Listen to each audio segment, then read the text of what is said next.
We tend to imagine psychological manipulation as a single, dramatic event, a lie, a burst of anger, a cruel remark designed to wound. These are the acts we recognize, the ones we can point to and name. But the most dangerous form of psychological abuse does not operate through single events. It operates through environment. The term gaslighting has been so thoroughly diluted in popular culture that it has nearly lost its meaning. People use it to describe any disagreement, any denial, any moment when someone refuses to accept their version of events. But in clinical terms, gaslighting is something far more precise and far more devastating. It is a systematic, patterned form of psychological abuse, designed with one specific purpose: to erode the victim's reality testing mechanisms until they can no longer trust their own mind. The term comes from a 1944 film. A husband methodically manipulates his wife into believing she is losing her sanity, dimming the gas-powered lights in their home, and then denying that the lights have changed at all. The metaphor is perfect. The predator controls the environment. The victim perceives the change. The predator denies it. And over time, the victim stops trusting their own perception. This is what researchers now call the Reality Distortion Field, a closed psychological ecosystem where the predator controls the weather, the gravity, and the facts. Inside this field, memory is fluid. Truth is whatever the predator declares it to be, and the victim's sense of reality becomes entirely dependent on the predator's validation. Gaslighting is not simply a personality clash, it is not a quirk. Research published in the American Sociological Review identifies it as a set of deliberate attempts to create a surreal social environment, to make the other person seem or feel crazy. It is consequential precisely because perpetrators mobilize existing power imbalances against their victims. Gender norms, institutional authority, your own empathy, all of it, turned into a weapon. The goal is not to win an argument. The goal is to make you incapable of having one.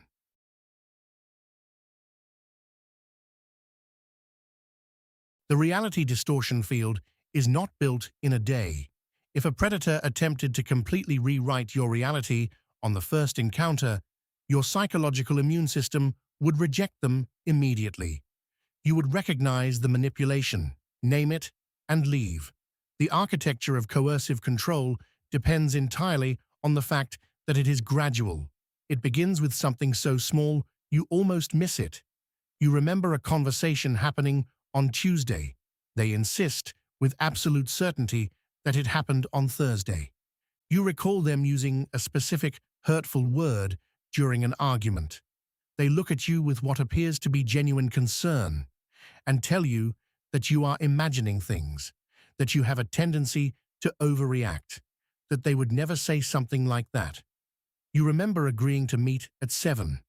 They arrive at 8 and tell you that you must have misunderstood. Each of these moments, taken individually, is easy to dismiss. Everyone misremembers. Everyone miscommunicates. Your first instinct, because you are an empathetic, conscientious person, is not to accuse them of lying. Your first instinct is to assume there has been a misunderstanding. You give them the benefit of the doubt, and in doing so, you surrender the first inch of your cognitive territory. This is the mechanism the predator is counting on: your empathy, your fairness, your willingness to consider that you might be wrong. These are not weaknesses. They are the qualities that make you a good person. But in the hands of a predator, they become the tools of your own dismantling. Over weeks and months, these micro-invalidations compound. The predator begins to attack not just your memory of specific events, but your character as a whole. You are too sensitive. You always remember things wrong. You are acting crazy. You are exhausting to deal with. These are not random insults. They are a calculated strategy to shift the focus of concern away from the predator's behavior and onto your supposed emotional instability. They are building a case that you are unreliable, that you cannot be trusted, that your perception of reality is fundamentally broken. Memory is not a fixed recording that plays back with perfect fidelity. It is a reconstructive process, rebuilt each time it is accessed, and profoundly vulnerable to information introduced after an event. Decades of research into what scientists call the misinformation effect demonstrate that when misleading information is presented after an experience, it can impair and transform the original memory. People can come to believe they witnessed things that never happened. They can incorporate false details into their recollections with complete confidence. And the more trusted and authoritative the source of the misinformation, the more readily it is accepted. A stranger telling you that you are wrong about what you saw is easy to dismiss. Your intimate partner, the person who shares your life, your home, your bed, your history, telling you that you are wrong is something your brain is neurologically motivated to believe. The predator has positioned themselves as the highest authority source in your life. Every correction they make is processed by your brain not as an attack, but as information from a trusted source. They are not rewriting your memory. They are hacking the system that writes it.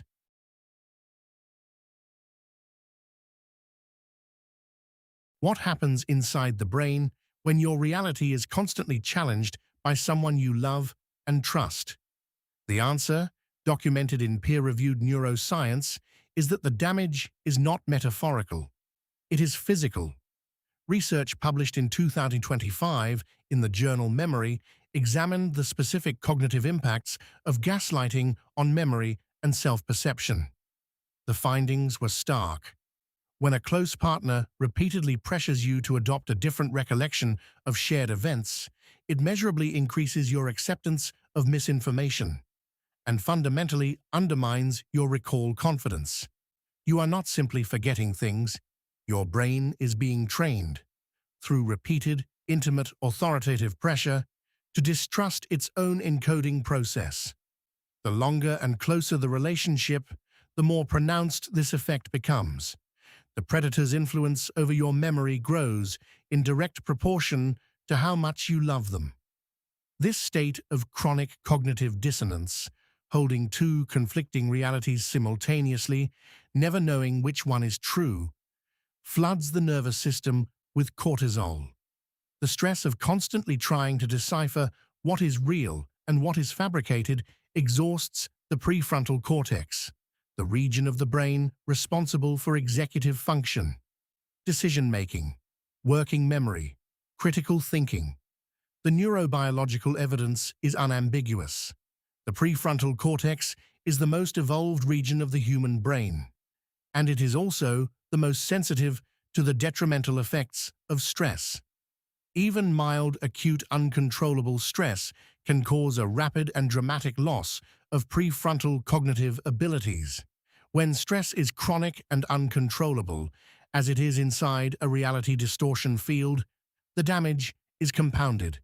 High levels of stress-related neurotransmitters are released in quantities that actively impair prefrontal cortex function. The very circuitry you need to think clearly, to evaluate evidence, to defend your own version of reality, is being chemically suppressed. As the prefrontal cortex fatigues, the amygdala takes over, the brain's primitive threat detection center. You become hypervigilant, anxious, and cognitively depleted. Your nervous system is running on emergency power. In this state, it becomes neurologically easier to simply accept the predator's version of reality than to fight the exhausting, chemically punishing battle of defending your own. And the damage does not stop there. Chronic stress and trauma have been shown across multiple studies to physically reduce the volume of the hippocampus, the brain structure critical for encoding new memories and contextualizing past experiences. Patients with PTSD resulting from chronic abuse show measurably smaller hippocampal volume compared to controls. The cognitive fog, the memory fragmentation, the inability to construct a coherent timeline of what happened. These are not signs of weakness or instability. They are the direct, measurable consequences of stress-induced neurological damage. The predator has not just confused you. They have physically altered your brain. This is why victims of coercive control so often struggle to articulate what happened to them, even to themselves. They are not being vague because they are dishonest. They are being vague because the instrument they use to record and retrieve experience has been systematically damaged by the person they trusted most.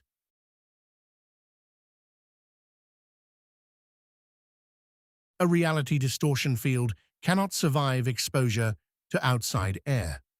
For the predator's false reality to hold, the victim must be severed from every external source of reality testing. This is not an accident of the relationship. It is a deliberate, foundational strategy. Coercive control researchers have identified isolation as a fundamental prerequisite of the system, not a byproduct of it. The predator understands, consciously or instinctively, that as long as you have friends, family, or colleagues who know you well, you have access to people who can say, "That is not how it happened. That behavior is not normal. You are not crazy." These people are a threat to the reality distortion field. They must be neutralized. The neutralization is rarely sudden or obvious.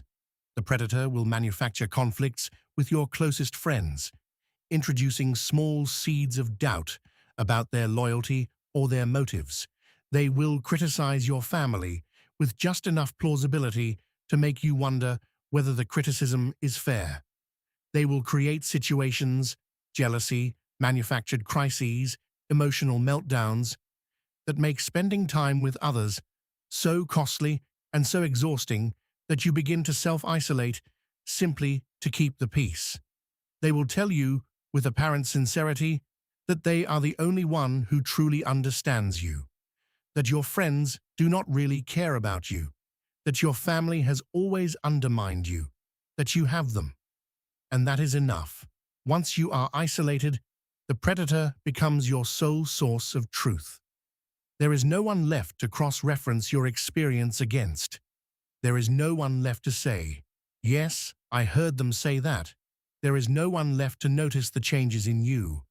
Or if they do notice, no one left whose observations you still trust. You are floating in the dark, tethered only to the person who cut the cord. The sociological research is clear. This isolation is not incidental. It is the mechanism by which gaslighting becomes total. Gaslighting damages the victim's sense of reality, autonomy, mobility, identity, and social supports.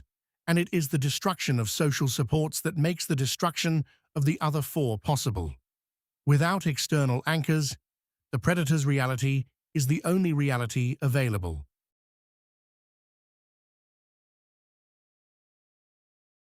Once isolation is established and the victim's reality testing has been sufficiently eroded, the predator introduces a new and particularly cruel instrument, the double bind. A double bind is a situation in which every available choice leads to punishment. There is no correct answer. There is no safe response. Whatever you do, you lose. You express hurt about something they said. They tell you that you are too sensitive, that your emotional reactions are exhausting. You suppress your hurt and say nothing. They tell you that you are cold, emotionally unavailable, that you never share anything with them. You cannot win by speaking, and you cannot win by staying silent. You ask for space after an argument. They accuse you of abandoning them and threaten to end the relationship. You stay and try to resolve things immediately. They accuse you of being controlling, of not allowing them time to process. You cannot win by leaving, and you cannot win by staying. The double bind is not a communication failure. It is a precision instrument. Its purpose is to make you feel that every problem in the relationship is caused by your behavior, while simultaneously ensuring that no change in your behavior can ever resolve the problem. You begin to believe that you are fundamentally defective, that there is something wrong with you at a level so deep that no amount of effort or self-improvement will ever be enough. This is the predator's most sophisticated achievement. They have not just distorted your external reality, they have distorted your internal one.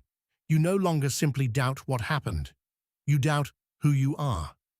The double bind also serves a practical function. It keeps you perpetually focused on managing the predator's emotional state, rather than examining the relationship itself. Every unit of cognitive energy you spend trying to figure out the right thing to say or do is a unit of cognitive energy not spent asking the question that would end the relationship. Why am I being punished for everything?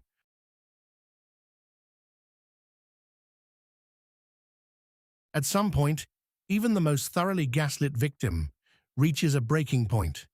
The accumulated weight of contradictions, the exhaustion of the double bind, the growing dissonance between what they know and what they have been told. Something cracks. They confront the predator. They name what is happening. They say, "This is abuse. This is the moment the predator has prepared for." The response follows a documented pattern so consistent across cases that researchers have given it an acronym: DARVO, deny, attack, and reverse victim and offender. When confronted with evidence of their behavior, the predator first denies that the behavior occurred at all. When denial fails, they attack, targeting the credibility, the sanity, and the character of the person confronting them. And finally, they reverse the roles entirely, positioning themselves as the true victim of the confrontation. Research into DARVO has produced findings that are both scientifically rigorous and deeply disturbing. In controlled studies, participants who were exposed to a perpetrator using DARVO tactics perceived the victim as less believable, more responsible for the violence, more abusive.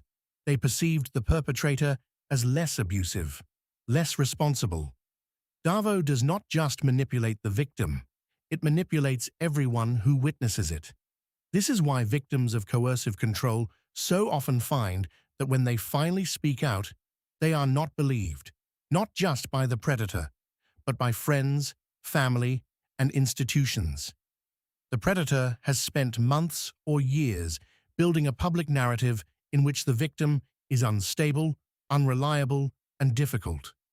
When the victim finally breaks and names the abuse, the predator's response, the tears, the wounded disbelief, the counter-accusations, confirms the narrative that has already been seeded.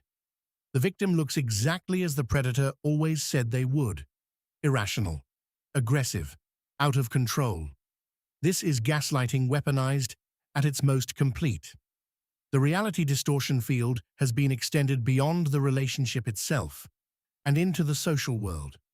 The victim is not just trapped inside the predator's version of reality. They are trapped inside a version of reality that the entire social network has been primed to accept.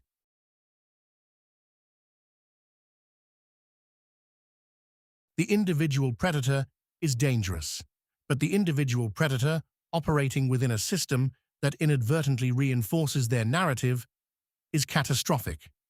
Victims of coercive control who attempt to access institutional support, courts, police, human resources departments, mental health services, frequently encounter a secondary layer of gaslighting, delivered not by the predator, but by the systems designed to protect them. This is not because these institutions are malicious. It is because they are built around frameworks that were not designed to recognize coercive control. Legal systems have historically focused on discrete, provable acts of violence. Coercive control is a pattern, not an event. It leaves no bruises. It produces no single incident that can be photographed and submitted as evidence. When a victim attempts to describe what has been done to them, the systematic erosion of their reality, the isolation, the double binds, the memory manipulation, they are often met with skepticism. They cannot point to a single moment. They cannot produce a recording. They have only their own account of events, delivered by a person who has been trained by months or years of gaslighting to doubt their own account. The predator, by contrast, is calm, articulate, consistent. They have not been living under chronic stress. Their prefrontal cortex is functioning normally. They present well. They are believed. The sociological research on gaslighting notes that the very institutions set up to help victims can become part of the gaslighting process.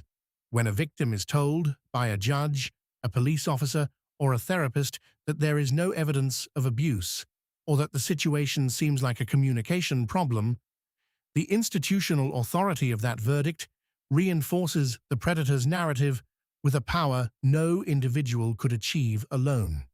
The victim is not just being disbelieved by their partner. They are being disbelieved by the state. This is why understanding the mechanics of coercive control is not merely academic. It is a matter of institutional reform.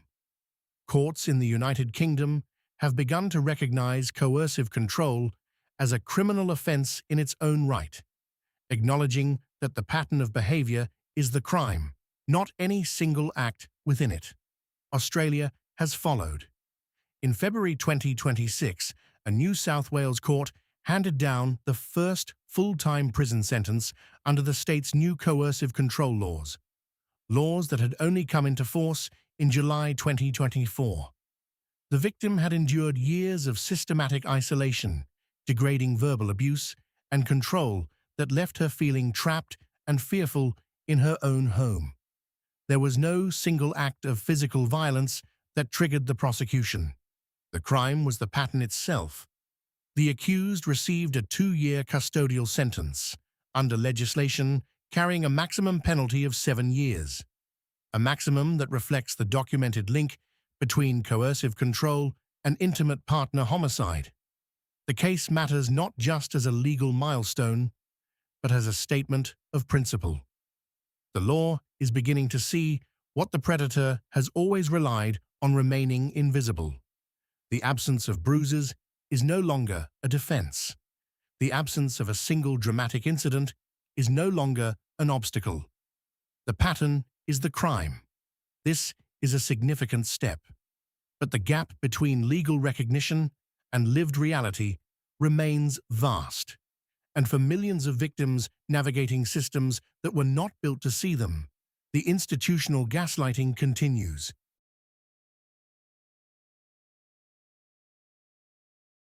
The architecture of the reality distortion field is formidable, but it is not permanent.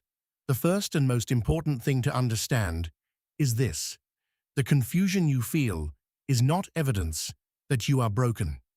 It is evidence that you have been subjected to a systematic, neurologically damaging attack on your cognitive sovereignty. The fog, the self-doubt, the inability to trust your own memory. These are symptoms of what has been done to you, not characteristics of who you are. The predator needed you to believe they were the same thing. They are not. Reclaiming reality begins with reconnecting to external reality testing. This means reaching back toward the people who were cut off: friends, family, anyone who knew you before the reality distortion field was built. It means seeking out a therapist or counselor who is specifically trained in coercive control and trauma, not simply in couples communication or conflict resolution. It means beginning to document your experiences, not because you need to prove anything to anyone else, but because writing things down creates an external record that the predator cannot alter. The neuroscience of recovery is, in many ways, as compelling as the neuroscience of damage. The prefrontal cortex, when removed from chronic stress, begins to recover function. The hippocampus, while it may retain structural changes, can develop compensatory mechanisms. The brain is not a fixed object. It is a living system with a remarkable capacity for reorganization. The cognitive fog lifts. The ability to think clearly returns. The memories that were buried under layers of misinformation begin to resurface with greater reliability. But the most powerful tool in the recovery from a reality distortion field is knowledge. Understanding what DARVO is means that when the predator deploys it, and they will, you can recognize it for what it is, rather than experiencing it as a genuine counter-argument. Understanding the misinformation effect means that when you doubt a memory, you can ask, not just am I wrong, but who has been telling me I am wrong and why. Understanding that your cognitive fog is a neurological consequence of chronic stress, not a sign of instability, means that you can stop using it as evidence against yourself. The predator's power depends entirely on your ignorance of the mechanism. The moment you can see the machine, you can begin to dismantle it. You are not crazy. You are not broken. You are not too sensitive, too emotional, or too difficult. You are a person who has been subjected to a sophisticated, systematic, and well-documented form of psychological abuse. And you are right now in the act of taking the first step out of the invisible prison, because you are learning to see the bars.